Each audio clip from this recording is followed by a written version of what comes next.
So here we are in the Giant Pits. We've got Eliot Jackson, and this is his 2019 Giant Glory. Should we get into it? We should. I think we're already into it. I think we're very into it. Let's get out of it.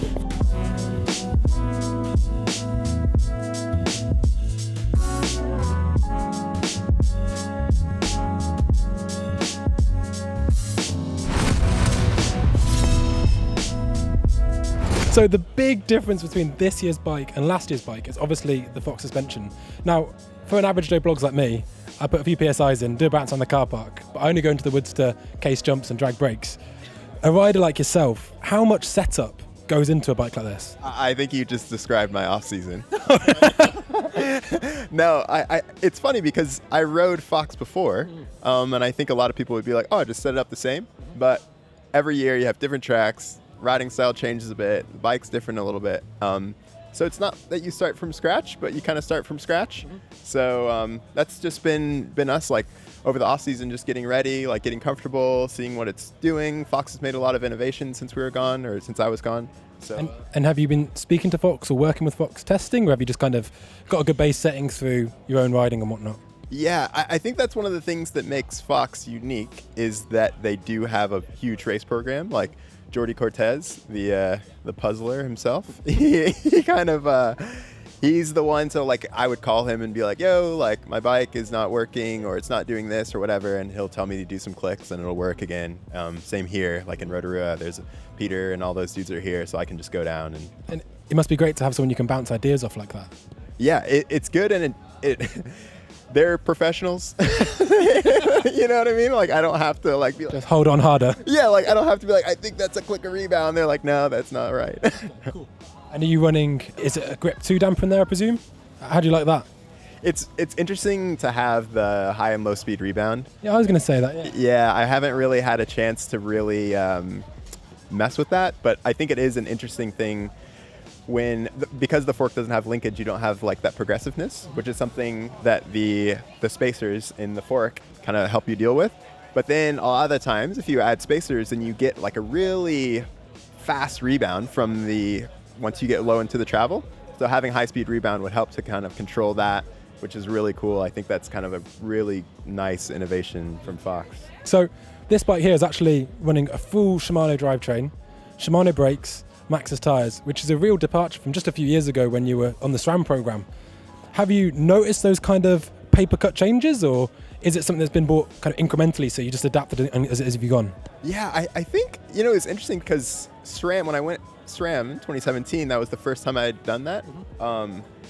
And you do, but you get used to it really quickly. It's kind of one of those things where it's like the first time the levers feel weird, like you might have to adjust your modulation a bit, and then by the end of the day, you're kind of like, cool, a brake's a brake a little bit. And in terms of cockpit, you're running Pro Component, Shimano's own brand. Is that something you feel is really nice, kind of like a one-stop shop for all your Shimano needs? Do you know what I mean? And it must be really easy from in the past trying to order parts when you're ordering it from a lot of different brands. Yeah. It can kind of be a bit frustrating in a way, like delivery times and stuff, but just going to one brand, does that help? Or Yeah. I mean, it was nice this year because, like you said, the delivery time, so our bikes got built up all at the same time. Everyone had their parts at the same time. We got to get on the bikes a little bit earlier than I think we have in the past, which is great. And then, like I was saying, just like being able to be on Shimano when you have consistency like that, like the handlebars and the stem and brakes are all developed to work together. So it's like something you feel. And is that something you experiment with, like width the bar, or do you kind of set now when you've had it for the last couple of years or whatnot, and you just kind of go into it? I don't. I think there's like a limit to what, like, I just take that out of it. You know what I mean? Like you could test and like do a bunch of different stuff, like a mil here, a degree here, but like I just kind of run the bars. But it's perhaps kind of a double-edged sword in terms of setup, because some people are chasing something so elusive that actually it just undoes them, and but being quite happy with not run what you brung, you want an element of seeking, but you know what I mean? Yep. I mean, like, I think it's one of those things, like, I know Shimano, the parts on my bike are able to win a race, And so, like, is it really going to give me that much more of an advantage to be like, like, it needs to be rolled back, and then I need this bar width, and then I need, like, 22.5 millimeters off the bar, you know what I mean? Like, I know they're world-class parts, and it's just getting it kind of comfortable to me. I don't have to like try to eke out performance. So on your bike, I've noticed you're running a full chain guide, kind of alloy rims. You look to have kind of a pretty stock standard cassette on there. It seems like it's a bike that would run no matter what. Have you ever ventured and tried kind of carbon rims? And I see some people even on World Cups losing that lower, which, you know, I don't know, I always figured more security is a better thing, but is that something you've experimented with, or you just settled on this and thought? You know what's interesting is I set up my bike for like every situation. Like when you were saying that, like I like to run the full cassette because like when I'm at home, like it's nice to pedal. I run the full chain guide because it's more consistent. You don't have to worry about it breaking or anything like that when you're in the middle of a race run. The alloy wheels,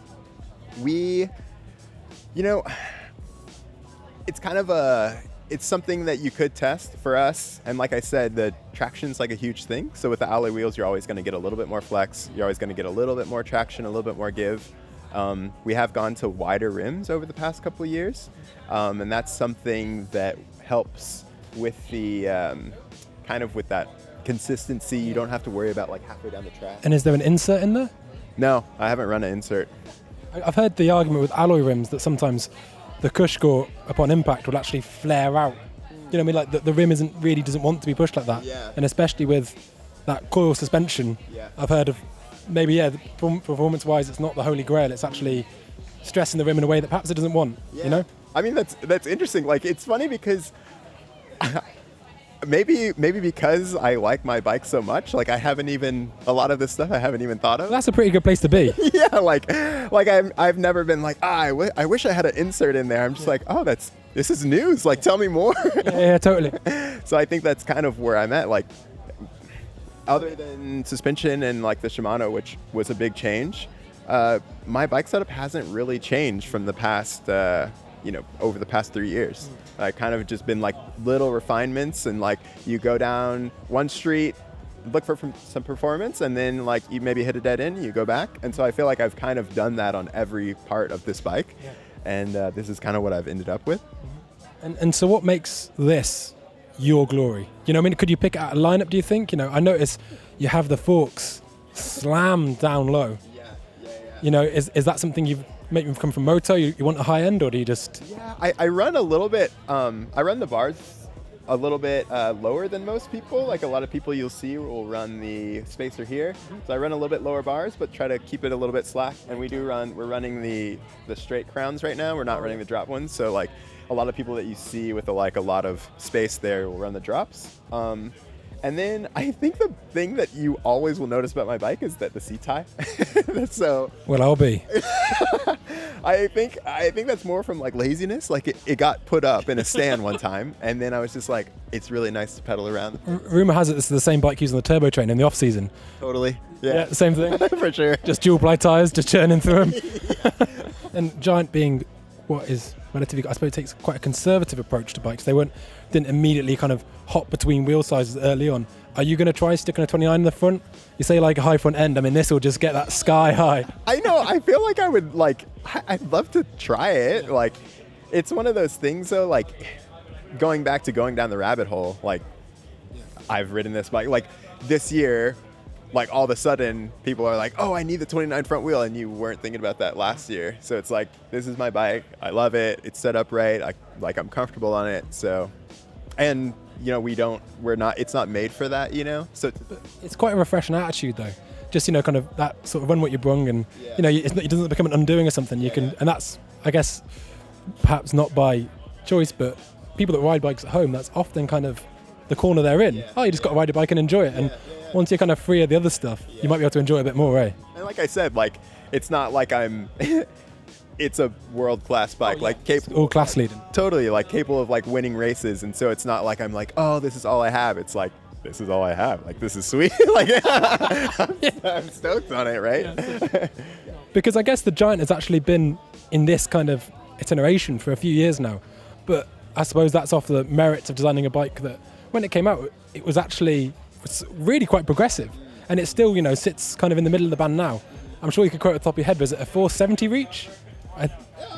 470 sounds right, yeah. And I think, but it wasn't now actually it shows just kind of how on the money they were, because now bike design is almost, now it's quite centre ground. 4 cent of each, I think 440 or 440 chainstays, but I'm not sure. That's only the top of my head. And it is, I think, like that's one of those things where you have to decide between, do I want to try to chase something, or do I want to build a platform that we can kind of adapt, you can get used to, like we know the riders are capable and comfortable on it. And so I think it's really about, when you make a change, really knowing that change is going to do well, rather than just being like, oh, we need to put out a new bike because we need to it's Tuesday, let's yeah. Totally. And they're really good about that. So. And do you stick through the coil throughout? I noticed you're running coil on DVO and you're running a Vivid beforehand. Have you experimented with the Fox, or do you feel like the Giant Maestro system works best with the coil? I feel really comfortable when I have traction. I mean, I guess that's like an obvious thing to say, but a lot of people are different. A lot of people feel more comfortable when they have support, which is like an air shock. So I might run it a little bit softer. Like the coil for me is like off the top, like on an off camber or like over some bumps or whatever. Like that makes me confident, is just having to know like my back wheel is not going to slide. So I've noticed as well you're running the HT X2 downhill race pedals, and you've got these little grub screws there. I mean, I guess anything that's going to either increase platform or, you know, you kind of, because you are, especially when you're going through something rough, you're feeling blind. Yeah. You know what I mean? And sometimes that first lip of the pedal, Yeah. you know, does that help locate or, you know, locate the cleat? That was like, HT has done some like cool iterations where they have a ramp in the back now, and then a ramp in the front, because like you said, when you put your foot out, come down a rough section or whatever, a lot of the times you're not perfect, which is maybe most of the time, you know? And so you might not get it first time, but with the ramps, you can kind of just slide your foot back or slide your foot up, which is really nice. Totally. This is probably the easiest pedal I've had to get into and out of. Yeah. And you're running the big brakes front and back.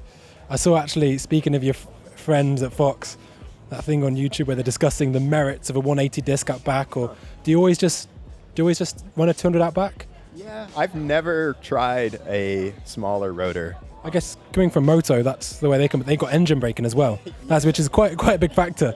You know, I don't. For me too, I think I really like a brake to just bite. Like I just barely touching it, I want it to like lock up the wheel. I don't like to have a lot of modulation. So that's something. I like mine like that just because it trying to keep me off them. I guess we do it for different reasons. I just feel if I know where it is, I'll go like, oh, steady on, son. Yeah. You know, just not grabbing fistfuls of brake all the time. But cool. And do you know if you're running the organic or the sintered?